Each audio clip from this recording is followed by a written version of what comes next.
जय महेश, जय श्री कृष्णा।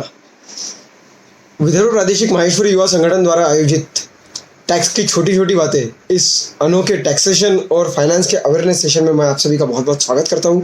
साथ ही साथ इस आयोजन के लिए मैं संगठन को बहुत बहुत बधाइयाँ देता हूं। मैं संगठन के सभी पदाधिकारियों का भी शुक्रगुजार हूं जिन्होंने मुझे इस आयोजन में अपने विचार प्रकट करने का अवसर दिया है। मैं शुभम मारू, वाशिम मालेगांव से आज आपसे जो डिस्कस करने जा रहा हूँ वो टॉपिक का नाम है एमएसएमई। बीते कुछ दिनों में हर बिजनेस मीटिंग में, व्हाट्सएप ग्रुप में एमएसएमई जो है वो एक हॉट टॉपिक बना हुआ है डिस्कशन का। आइए एमएसएमई के बारे में एक दो नई बातें जान लेते हैं। सबसे पहले तो एमएसएमई क्या है, तो माइक्रो, स्मॉल और मीडियम एंटरप्राइजेस। हमारे देश के जो कंपैरेटिवली छोटे व्यापारी हैं इनको गवर्नमेंट ने इन 3 कैटेगरीज में डिवाइड किया है, बराबर है। टर्नओवर और प्लांट एंड मशीनरी में इन्वेस्टमेंट, इसके बेसिस पर ये डिवीजन किया गया है। आप स्क्रीन पर अवेलेबल चार्ट में देख सकते हैं कि आप किस कैटेगरी में आते हैं।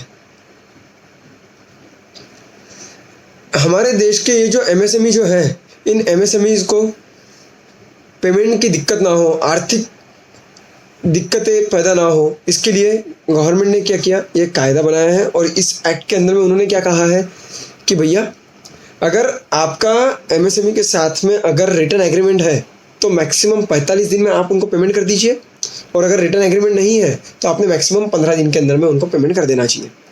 सर अगर एग्रीमेंट ही अगर 6 महीने का करके रखा है तो फिर नहीं, उस केस में भी मैक्सिमम आपको 45 दिन के अंदर में एमएसएमई को पेमेंट करना ही होगा। यह एक्ट में लिखा हुआ है, बराबर है। सर अगर 45 दिन या फिर हमारी जो एग्रीमेंट डेट है उसके अंदर में अगर पेमेंट अगर नहीं होता है तो इन दैट केस क्या कोई इंटरेस्ट या फिर पेनल्टी की प्रोविज़न की गई है क्या? हाँ बिल्कुल है। इंटरेस्ट की प्रोविज़न एमएसएमई एक्ट के अंतर्गत ही दी गई है।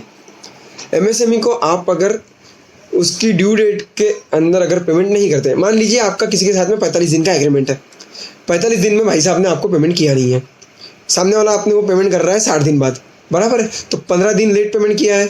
अब ये 15 दिन उन्होंने अगर लेट पेमेंट किया है तो ये 15 दिन के लिए हम उनसे इंटरेस्ट डिमांड कर सकते हैं। बोला ये इंटरेस्ट कितना डिमांड करेंगे?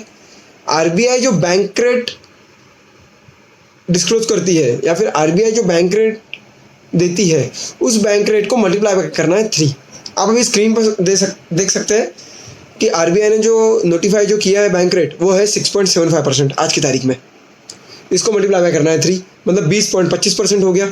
इसको कंपाउंडेड मंथली करना है, तो 15 दिन के लिए आप ये 20.25 पर एनम के हिसाब से आप 15 दिन का इंटरेस्ट सामने वाले पार्टी से डिमांड कर सकते हैं। ये आपके पास में राइट दिया है गवर्नमेंट ने, बराबर है। सर बट ये प्रोविज़न आई कब? अरे भैया ये प्रोविज़न तो काफ़ी पुरानी है, बट प्रैक्टिकली इसको हम लोग यूज़ में नहीं लेते। क्यों? सीधी सी बात है, आप एक बार किसी से ये इंटरेस्ट डिमांड कर लीजिए, अगली बार से सामने वाले के साथ में आपकी डील होगी या नहीं इस बारे में आप ज़्यादा जानते हैं, बराबर है। ये हुआ पहला प्रावधान। दूसरा है समाधान पोर्टल के बारे में। हुआ क्या था, मेरे ही एक क्लाइंट है जिसका 17,85,000 का एक पार्टी का साल भर से पेमेंट पेंडिंग है। हमारी पार्टी है एमएसएमई। अब 17,85,000 का अगर पेमेंट अटकेगा तो भाई कोई भी किसी के भी गले में आ जाएगा सब मैटर, बराबर है। हमने क्या किया, समाधान पोर्टल पर उसकी क्वेरी डाल दी कि सर जी हमने इस पार्टी को, भला क्वेरी डालने के लिए क्या क्या लगता है आपको इनवॉइस डिटेल्स लगी, हमारी जो परचेस ऑर्डर बनी थी वो, और आपने जो ट्रांसपोर्ट जो किया था तो ट्रांसपोर्ट की डिटेल्स हमने गवर्नमेंट को सबमिट कर दी, बराबर है। इस डिटेल्स के बेसिस पे एमएसएमई डिपार्टमेंट ने समाधान पोर्टल के माध्यम से हमने जो रिक्वेस्ट जो रेज की थी सामने वाले पार्टी को नोटिस भेजी। आप स्क्रीन पर वो नोटिस देख सकते हैं कि भैया आप इनका पेमेंट दे दो, और अगर इनका पेमेंट अगर टाइम से अगर नहीं दिया, एक रीजनेबल टाइम दिया जाता है, उस रीजनेबल टाइम में अगर इनको पेमेंट नहीं दिया तो आपके अगेंस्ट हम लोग एक्शन लेंगे, बराबर है। और आप बिलीव नहीं करेंगे, 17,85,000 लगभग 18 लाख रुपए जो हमारे जो पार्टी के जो अटके पड़े थे उसमें से लगभग 15 लाख रुपए अगले कुछ महीनों में ही हमारे पूरे रिकवर हो गए, जो कि रीजनेबल जो टाइम था वो रीजनेबल टाइम के अंदर ही हमारा पूरा पैसा आ गया, बराबर है। तो ये चीज़ें एक्ट के अंदर में दी गई है। अगर आपका भी अगर कोई ऐसा अगर पेमेंट अगर अटका है या फिर इंटरेस्ट की अगर कोई अगर चीज़ें आपको अगर लगता है तो आप इसका बेनिफिट ले सकते हैं सब्जेक्ट टू द कंडीशन, आप पहले एक बार डिसाइड कर लीजिए आपको ये चीज़ करना है या नहीं करना है। ओके, अगर पैसा रिकवर नहीं हो रहा है तो आप इस स्कीम का उपयोग करके डेफिनेटली अपना पैसा रिकवर कर सकते हैं, और अच्छा रिस्पॉन्स है MSME समाधान पोर्टल का भी, बराबर है। अब आते हैं तीसरा विषय, अभी जो इनकम टैक्स एक्ट में जो नया प्रावधान आया है 43B(H) में, बराबर है। इसके अंदर में भी आपको कहा गया है भैया 45 दिन और 15 दिन के अंदर में जैसा भी है जो हमने डिस्कस किया उस हिसाब से आपने पेमेंट कर देना चाहिए आपकी पार्टी को, बराबर है। सर्विस प्रोवाइडर और मैन्युफैक्चरर, इनकी केस में तो ये डेफिनेटली एप्लीकेबल है, 100% एप्लीकेबल है, कोई डाउट ही नहीं है। अब बचते हैं हमारे ट्रेडर भाई बहन। तो हमारे जो ट्रेडर भाई बहन जो है ये कल चल के एप्लीकेबल भी हो सकता है, इसके अंदर आप दो मत नहीं ले सकते।